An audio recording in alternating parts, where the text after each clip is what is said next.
Memang aku akui Indonesia sebuah negara yang cukup kaya dengan hasil bumi, guys ya. Kalau kita lihat banyak di sana hasil-hasil bumi yang boleh dibuat kembali dan dijadikan duit untuk menaikkan ekonomi di Indonesia. Semenjak dipimpin Presiden Prabowo Subianto, apa yang aku dapat lihat di sini, peningkatan daripada sudut respect negara-negara lain terhadap Indonesia ni sungguh tinggi, guys ya. Ayo, what's up guys, welcome back to my channel again, yang kau Ben React. Boom. Oke guys, baru-baru ini di ruang parlimen Malaysia, suasana tiba-tiba jadi tegang. Beberapa wakil rakyat di Dewan Rakyat terlihat berbisik, berdebat, bahkan ada yang melontarkan pertanyaan yang cukup mengejutkan. Kenapa Prabowo Subianto begitu disegani oleh dunia? Pertanyaan itu bukan muncul tanpa sebab. Nama Prabowo kini bukan hanya disebut di Jakarta atau Nusantara, tapi bergema sampai ke Washington, Beijing, Moskow, hingga ke Riyadh, Arab Saudi. Lelaki yang dulu dikenalnya sebagai seorang jenderal tempur, kini berdiri sebagai presiden yang membawa wibawa baru Indonesia. Mereka heran bagaimana Indonesia yang dulu sering dipandang remeh, kini menjadi negara yang diperhitung dalam setiap pertemuan internasional. Bagaimana Prabowo mampu duduk sejajar dengan pemimpin-pemimpin besar dunia, berbicara dengan nada tegas, dan mendapat tepuk tangan dari negara-negara besar. Bahkan, beberapa media asing mulai menulis Indonesia kini mempunyai pimpinan yang tidak takut berbicara tentang kebenaran. Jadi tanpa perlu kita buang masa, kita akan masuk terus ke dalam video tersebut. Stay tune.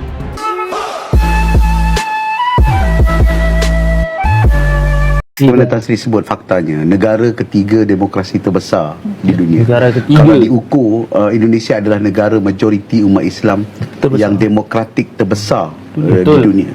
Saya rasa pada pandangan Tan Sri, berapa impak besarnya Prabowo? Malaysia mengatakan akan numpang pada kekuatan Indonesia ke depannya di bawah pemerintahan Prabowo yang dianggap pintar dan agresif. Indonesia diprediksi akan menjadi negara yang stabil dan makmur Di ASEAN dan juga dunia, dan juga bagaimana nanti hubungannya dengan Malaysia. Macam Datuk Seri sebutkan bahawa dalam sejarah Indonesia, hampir kesemua presiden sebelum ini tidak mempunyai penguasaan bahasa Inggeris yang baik. Mungkin prosedur lagi. Dengan Habibie itu pun bahasa Jerman. Bahasa Jerman dia cukup baik. BJ Habibie padu lah bahasa Inggeris. Maksud saya, kita berdepan sekarang dengan seorang Prabowo ni dengan apa namanya, dalam konteks hubungan antarabangsa dan sebagainya. Saya percaya bahawa dia akan memberikan impak yang agak berlainan lah daripada menteri-menteri presiden yang sebelum ini. Saya melihat gini, harapan kita ialah untuk Indonesia makmur, Datuk Seri, untuk menjadi sebuah negara yang maju. Dan saya percaya bahawa if they put their house in order, Indonesia ni akan menjadi satu kuasa ekonomi yang cukup luar biasa, dengan jumlah penduduknya yang ramai, dengan keupayaan dan kemampuan teknologi yang dia ada, dan dengan sumber daya bumi banyak, sumber buminya yang sebagainya ya. Dan Indonesia ni bercakap tentang, bukan saja lagi bercakap tentang soal misalnya tambang, ini soal tambang ni lah mining lah. Mereka bercakap tentang soal hilirisasi. Bagaimana untuk memanfaatkan nikel tidak lagi dijual dengan cara yang biasa, tetapi juga diproses untuk memungkinkan penghasilan yang lebih baik. Video, ya. Tapi aku setujulah dengan pernyataannya ya. Sebab kenapa? Memang aku boleh katakan, bukan boleh katakan lah, memang aku akui Indonesia sebuah negara yang cukup kaya dengan hasil bumi, guys ya. Kalau kita lihat banyak di sana hasil-hasil bumi yang boleh dibuat kembali dan dijadikan duit untuk menaikkan ekonomi di Indonesia. Tetapi yang sayangnya pula di sini adalah banyak orang yang ingin mengambil hasilnya untuk diri sendiri. Faham gak maksudku? Maksudnya korupsi lah. Korupsi yang sungguh berleluasa lah. Tapi sekarang adanya Presiden Prabowo Subianto ni, sekarang kita nampak banyak kes-kes korupsi yang sudah ditumpaskan, yang sudah ditewaskan. Yang baru-baru ada 13 triliun, ada yang hari itu 271 triliun, kalau tidak silap lah kan. Tapi ini melihatkan yang bahawa Presiden Prabowo Subianto ni, dia betul-betul menginginkan kemakmuran untuk Indonesia.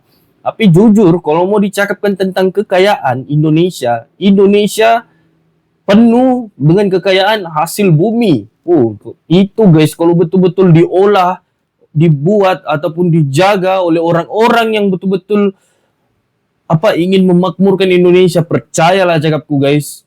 Percayalah cakapku, Indonesia satu hari nanti akan menjadi negara yang betul-betul superpower. Mungkin dia boleh naik ke 5 besar dunia guys ya, kalau hasil-hasil tu diolah dengan bagus, dikelola dengan bagus guys ya. Bayangkan dengan jumlah penduduk yang sebegitu, dengan keadaan kestabilan politik, ya, dan juga pertumbuhan ekonomi yang sudah dimulakan oleh Jokowi misalnya, dan kalau dia dapat menyelesaikan masalah hutang dan sebagainya, maka dengan sendirinya kita akan dapat melihat Indonesia yang makmur. Betul. Maksud saya selalu percaya bahawa jiran yang makmur akan memakmurkan jiran lain-lain. Ya? Jadi kita juga akan menumpang daripada kekuatan Indonesia itu.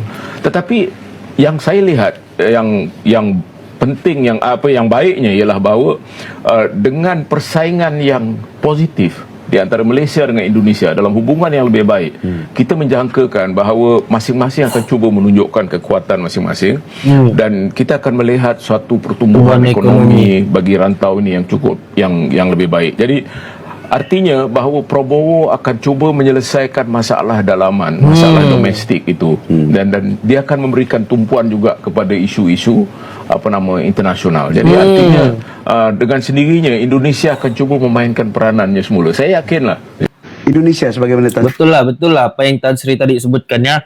Oke, kita sentuh dari bab pertama. Bab pertama adalah Presiden Prabowo, bahasa Inggrisnya kan. Aku boleh katakan bahasa Inggris Presiden Prabowo cukup padu, senang difahami dengan dia. Kalau kami orang Malaysia panggil fluent English. Maksudnya dia berbicara English tu secara lancar lah kan. Tapi ada beberapa juga presiden yang hebat Englishnya. Presiden Soekarno, B.J. Habibie kan namanya, kalau silap. Gus Dur ada, silap Susilo Bambang Yudhoyono juga, kan. Itu yang power lah Englishnya, yang kalau mau cakap memang terbaik kan. Tapi kalau mau dicakap tentang hasil bumi Indonesia, gila guys ya. Kalau betul-betul orang yang kelola tu tidak korupsi, satu untuk memakmurkan Indonesia. Sudah lama nih, aku boleh katakan sudah lama Indonesia kan akan mencapai negara yang cukup superpower daripada segi ekonomi dan militeri. Ini aku katakan. Tapi di sini adanya Prabowo Subianto, Presiden Indonesia. Tengok sekarang banyak kasus-kasus ataupun kes-kes korupsi, kes-kes corruption ni yang sudah ditewaskan. Ini yang bikin respect. Mudah-mudahan Indonesia dapat bangkit daripada kes-kes corruption ni ya. Kenapa Indonesia ini penting kepada kita? Satu, dia jiran kita. Kedua ialah dia negara keempat paling ramai di dunia. Ketiga ialah negara majoriti Muslim, negara Islam yang paling besar di dunia. Demokrasi kedua terbesar di dunia selepas India. Ya. Diaspora yang ramai di Malaysia 2 juta, mungkin 3 juta. Sekejap aku baca komen sini. Artinya jiran apa? Jiran tu maksudnya tetangga guys ya, tetangga. Okay, tengok berjiran lah. apa yang kita pakai, berjuta-juta lah orang Indonesia yang ada di Malaysia ini. Dan dalam satu senario di mana akan ada perubahan kuasa besar di dunia, sudah tidak lagi hanya berpaksi kepada Amerika Syarikat, hanya berpaksi pada Barat, multipolarity, satu ungkapan dan istilah geopolitik yang guna pakai sekarang. Indonesia merupakan salah satu paksi kuasa. Betul. Di rantau ASEAN ini. Dan dalam ASEAN itu sendiri, suka tak suka, Indonesia saya rasa kalau ia bertindak dengan betul bagi mereka lah, pengaruh mereka akan jauh menjadi lebih besar daripada sebelum-sebelumnya. So atas sebab-sebab itu dan sebab-sebab sewaktu dengannya, saya fikir amat-amat mustahak untuk kita bercakap tentang pilihan raya pemilihan untuk Indonesia. Baik. Tapi betul lah guys ya. Indonesia ni, aku boleh katakan salah satu tonggak utama yang ada di ASEAN ni dan di dunia untuk masa sekarang ni. Kalau kita lihat seperti mana yang aku sudah cakap di dalam video sebelumnya, Indonesia ni sekarang semenjak dipimpin Presiden Prabowo Subianto, apa yang aku dapat lihat di sini, peningkatan daripada sudut respect negara-negara lain terhadap Indonesia ni sungguh tinggi guys ya. Ya, sungguh tinggi sebab kalau kita lihat dulu lah media-media luar jarang untuk memperlihatkan Indonesia. Jarang memperlihatkan Indonesia. Walaupun orang-orang bule di seluruh dunia pun yang tahu kalau cakap pasal Indonesia tentang Bali, Jakarta. Tapi sekarang seluruh dunia telah melihat Indonesia ni macam mana nih kan. Sekarang media-media tunjukkan, lepas tu apalagi Presiden Prabowo sekarang yang solid untuk menyuarakan tentang kebenaran, tentang keadilan. Jadi semua media-media tertumpu sudah dengan Indonesia. Dorang mau tahu apa yang akan jadi dengan Indonesia selepas ini. Apa yang next akan jadi dengan Indonesia selepas ini. Sebab dorang tahu yang Indonesia ni salah satu dengan penduduk terbanyak di dunia. Jadi apabila, bayangkan guys ya, ini kita bayangkan saya. Bayangkan apabila ekonomi Indonesia tu laju menaik. Ini betul-betul baru penduduk di situ bekerja di dalam situ dan duit tu tidak keluar dan tetap akan di dalam situ, ekonomi Indonesia tetap akan naik guys, tetap akan meletup naik guys ya, tetap akan meletup dan akan menjadi salah satu kuasa besar di Asia, bukan ASEAN lagi ya, tapi Asia dan di dunia. Satu mukadimah yang sangat-sangat jelas dan bagus daripada Syaril. Untuk makluman pendengar, pemilihan presiden, pilihan raya presiden bukan satu-satunya pilihan raya yang akan berlaku di Indonesia, tapi the set of election. Ini yang hari tu sebelum Presiden Prabowo diangkat naik.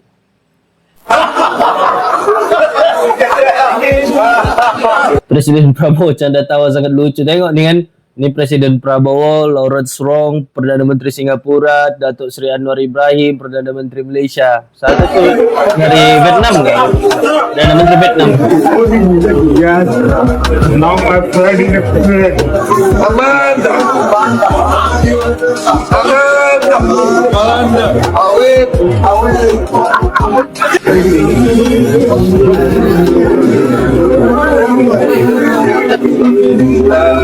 Nah, Perdana Menteri Vietnam, Pan Minh Chin.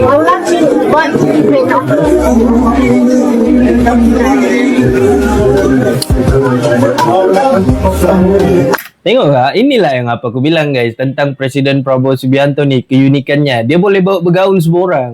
Kalau macam rakyat biasa ni, dia ni ibarat macam beliau ni ibarat influencer lah, influencer yang cukup-cukup gaul, yang pergi sana gaul, yang pergi sini gaul tanpa menyakitkan mana-mana pihak gitu. Ini contohnya Presiden Indonesia, Presiden Prabowo Subianto. Beliau pandai bawa bergaul ya orang-orang biasa.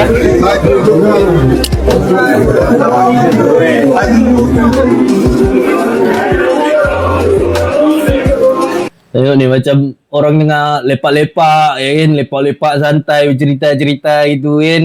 Lepak-lepak tu maksudnya nongkrong guys ya, nongkrong.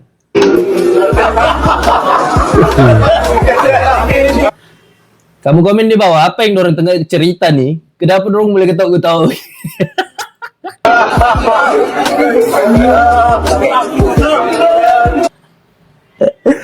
Ini pemimpin bani, pemimpin negara masing-masing guys. Tapi kamu tengok, dorang bercerita macam mana? Nah, dorang bercerita macam kawan-kawan yang bercerita di kedai-kedai kopi tu, minum kopi sambil minum kopi baru, woi, kau tahu gak si Ado? Begitu kan? Nah.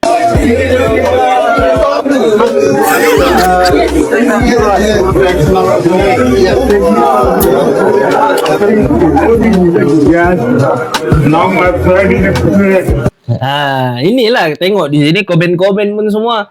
Komen-komen apa yang aku baca semua positif. Jarang aku nampak komen-komen yang tidak negatif. Ini semua positif ya guys ya.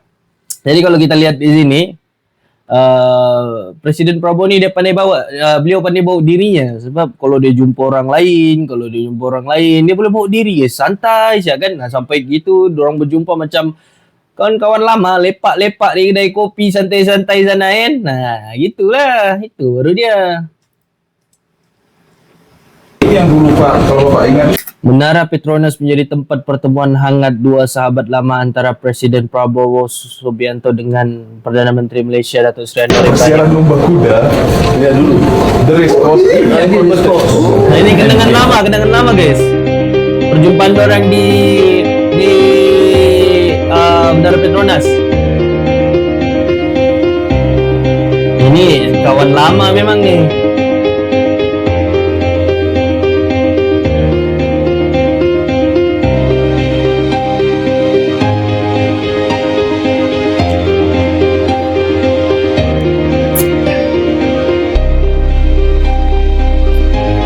Tapi jujur aku suka nampak kedua pemimpin negara ni, walaupun kalau kita tahu ada masalah-masalah ataupun isu-isu yang cukup-cukup hangat untuk kedua netizen di negara masing-masing ni. Cuma kalau tengok pemimpinnya ni bersahabat sudah lama ya. Ada yang katakan bersahabat sejak remaja lagi, ada yang katakan sejak mereka masuk ke dalam bidang politik ni. Cuma itu kita belum ada kepastian. Coba kalau dibilang ini orang punya persahabatan memang cukup lama sudah guys ya.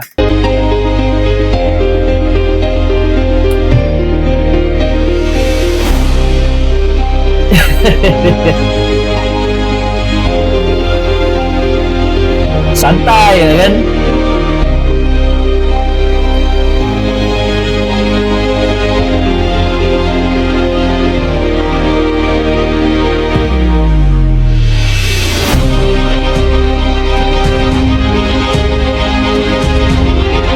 Oh, perjumpaan.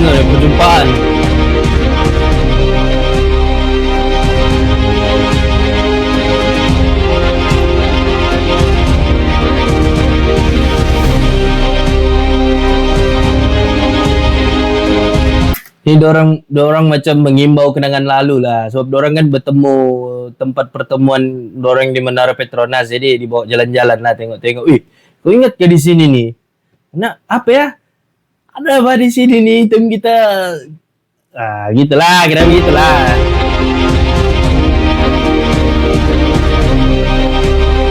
Santai ya kan guys.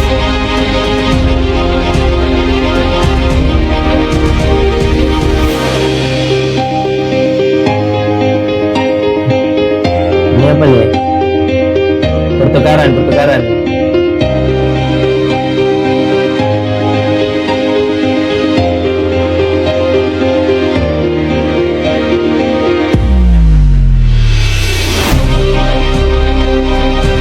Respect lah. Aku respect lah dengan kedua pemimpin nih. Kan?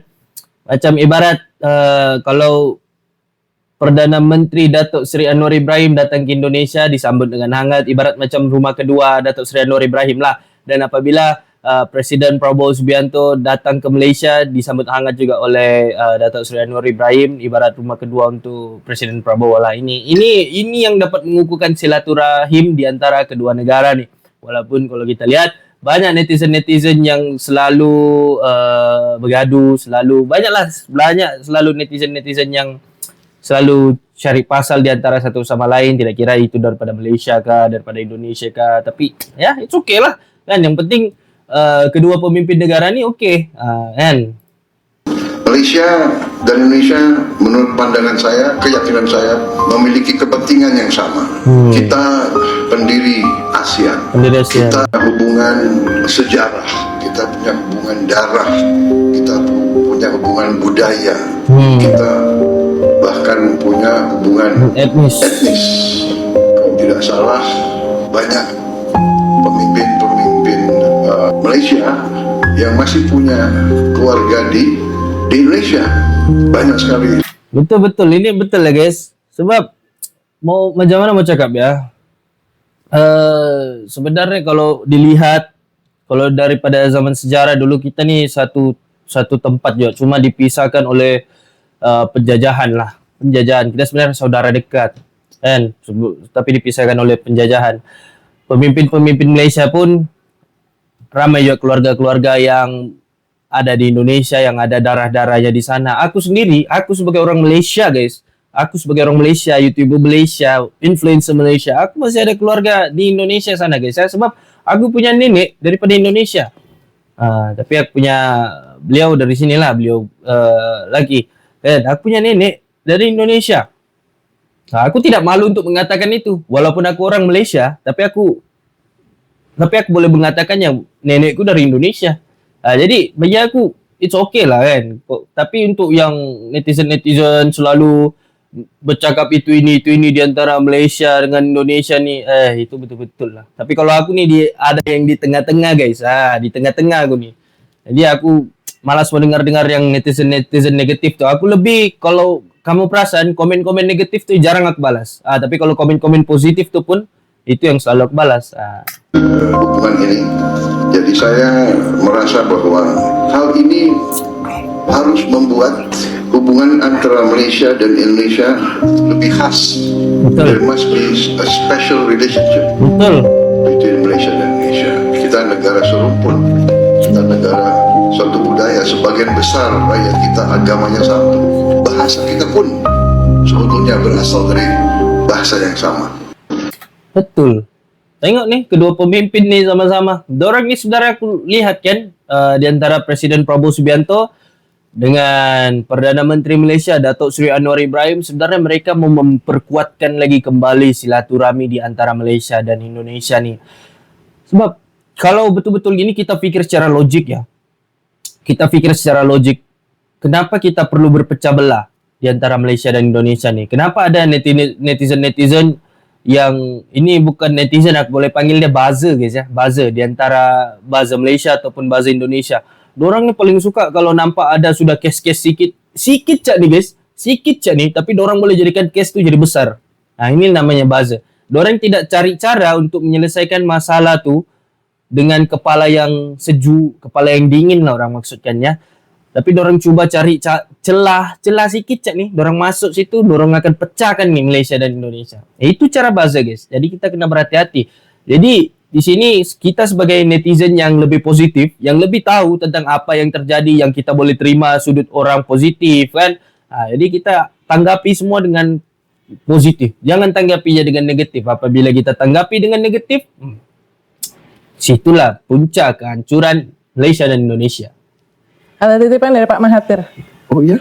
Buku untuk Bapak ada tanda tangannya. Masa? Iya. Oh iya, luar biasa. Wawancara saya habis wawancara. Begini cara Presiden Prabowo hormati ketika mendapatkan titipan buku dari mantan Perdana Menteri Malaysia Tun Dr. Mahathir Mohamad. Cara 2 minggu lalu. Itu boleh nggak usia udah difotoin? 90 masih capturing moment. Oh itu tahun ini 10 Juli 100 tahun loh. Iya. Dan masih sharp. Ini Mbak Wan. Ya, dia kasih untuk aku ya. Kasih untuk aku ya. To His Excellency Presiden Prabowo. Anda yang saran ya. Ya, karena dia menyebut Pak Prabowo di wawancaranya. Terus buku ini saya baca, buku ini. Ya kan saya menanyakan soal bagaimana melihat pimpinan-pimpinan di ini. Nah, saya baca ini.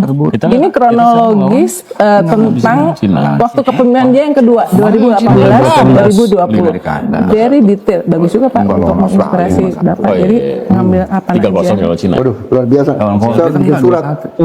Harus Bikin surat ya. laju ya, gercep orang panggil. Orang Indonesia panggil gercep, gerak cepat.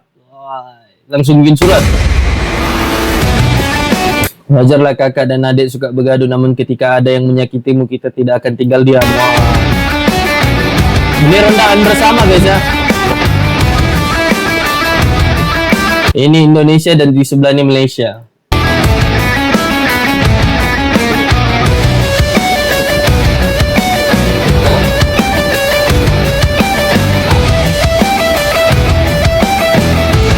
Sini ada komennya, dia bilang saya sudah hampir 15 tahun merantau di Malaysia. Dia bilang nggak pernah melihat pertikaian antara rakyat Indo dan warga Malaysia yang duduk bersama sambil minum kopi tiap malam saya lihat. Betul. Nah, ini aku di Sabah sendiri, di Tawau, tempatku sendiri nih.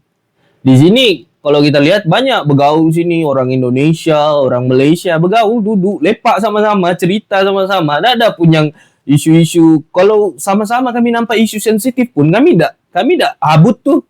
Kami cakap, alah benda-benda begini pun mau kena kasih jadi panas lagi terus. Sedangkan ini isu kecil ya. Ini perbezaannya guys ya. Kalau sudah bergaul, sudah maksudnya gaulan yang luas lah. Perlu gaulan yang luas, gaulan yang lebih positif. Jadi kita apabila kita dapat gaulan yang lebih positif tuh kita boleh tanggapi semua isu-isu semasa nih dengan rasa yang positif. Janganlah kita tanggapi dengan rasa-rasa yang negatif kan. Kalau kita tanggapi dengan rasa-rasa negatif, nanti hati itu jadi hitam guys ya. Di sini kalau kita nampak, wajarlah kakak dan adik suka bergaduh, namun ketika ada yang menyakitimu, kita tidak akan tinggal diam. Indonesia, Malaysia. Presiden Jokowi perkenalkan Prabowo. Jawaban PM Anwar Ibrahim bikin ngakak sisi ruangan.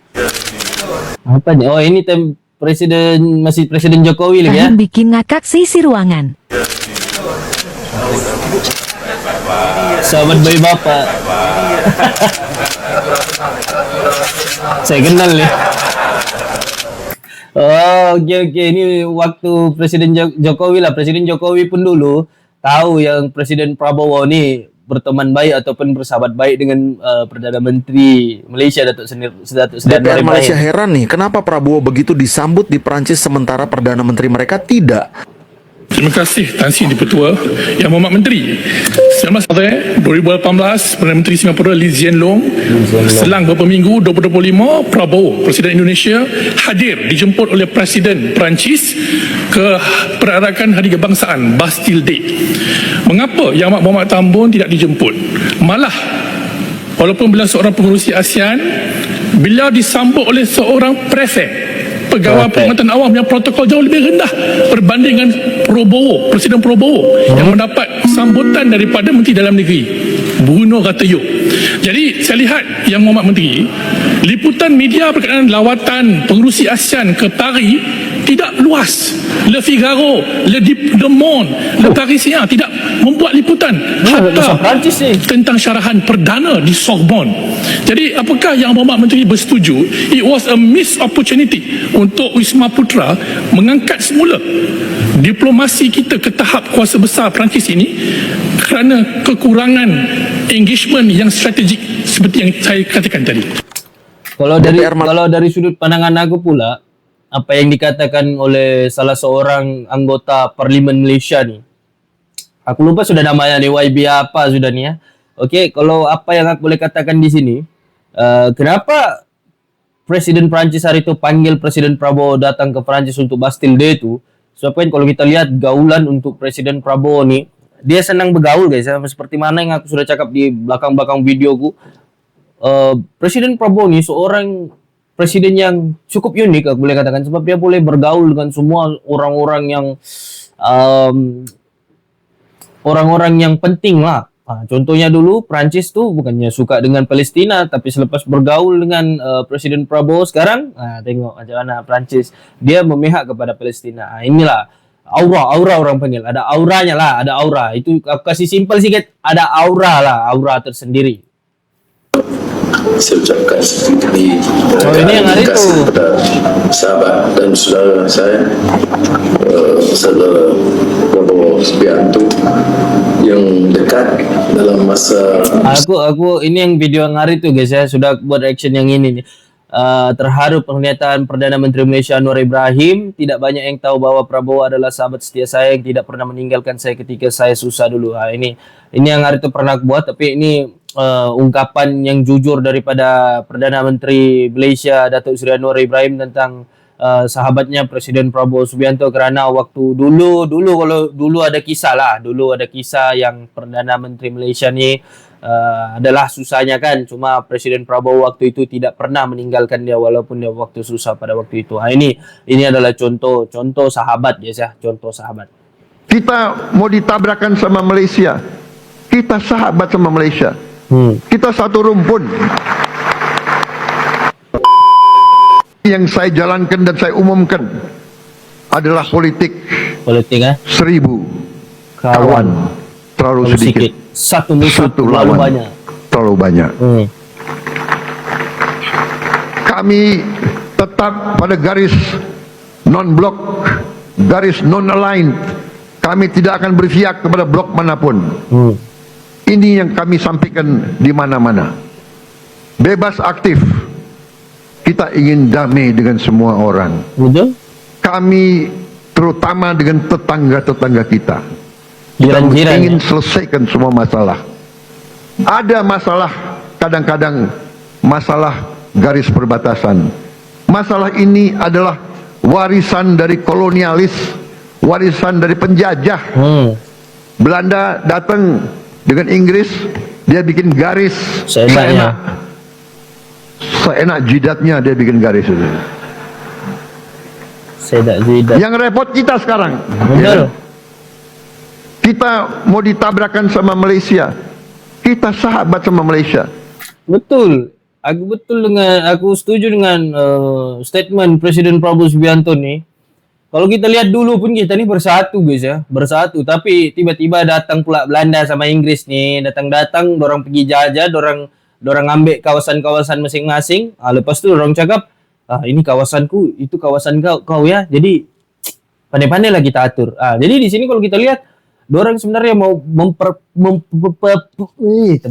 memperpecah belahkan Nusantara nih sebenarnya. Tapi dorang takut kalau negara-negara ini bergabung. Apabila negara-negara ini bergabung guys, kuasa besar guys ya. Kita satu rumpun. Tapi selalu politik divida et impera itu selalu ada. Janganlah kita naif. Janganlah kita terus-menerus mau diadu domba. Saudara sekalian, setiap elemen negara Indonesia, marilah kita bekerja keras agar setiap anak Indonesia berangkat ke sekolah dan mendapat makan yang baik. Kita ingin petani, nelayan kita kembali bangga menjadi tulang punggung bangsa, menjadi produsen makanan. Hidup petani dan nelayan kita harus baik, harus bagus. Untuk itu kita akan bangun dalam waktu yang secepat ini. Tahun ini juga kita harus mulai 1.100 desa nelayan. Tiap desa nelayan terdiri dari 2.000, kurang lebih 2.000 kepala keluarga. Ini kemajuan lah untuk desa nelayan guys ya. Di situ akan hidup 2 juta kepala keluarga. Kalau satu kepala keluarga terdiri dari bapak, ibu dan 3 anak, berarti 5 juta 10 juta orang akan hidup dengan baik. Kita penambahbaikan. Tapi ini sangat betul guys ya. Kita nih hanya dipisahkan oleh kolonial Inggris dan Belanda sebenarnya. Dorang dulu kita nih sebenarnya satu negara guys ya. Kalau kita ikutkan sejarah lah, memang kita nih sudah, kalau daripada segi daratan pun memang bersambung sudah kan. Cuma ada beberapa yang tak bersambung lah. Cuma kalau dipikirkan dulu, zaman dulu, kita nih bebas mengembara. Pergi sana, pergi sini, pergi sana, pergi sini.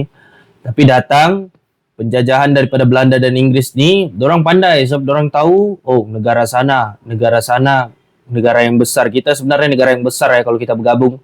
Negara yang besar, dia bilang. Kita datang sana, kita hancurkan dorang punya persaudaraan supaya tidak ada negara yang boleh mengancam kita. Tidak ada negara yang boleh mengancam kita. Ini kuasa-kuasa sana lah, kuasa-kuasa sana. Tidak ada negara yang boleh mengancam kita dengan dorang punya kekuatan. Bayangkan Malaysia, Indonesia, Brunei, Thailand, Kemboja semua tu bersatu. Tak besar tu, kita paling besar di dunia guys ya.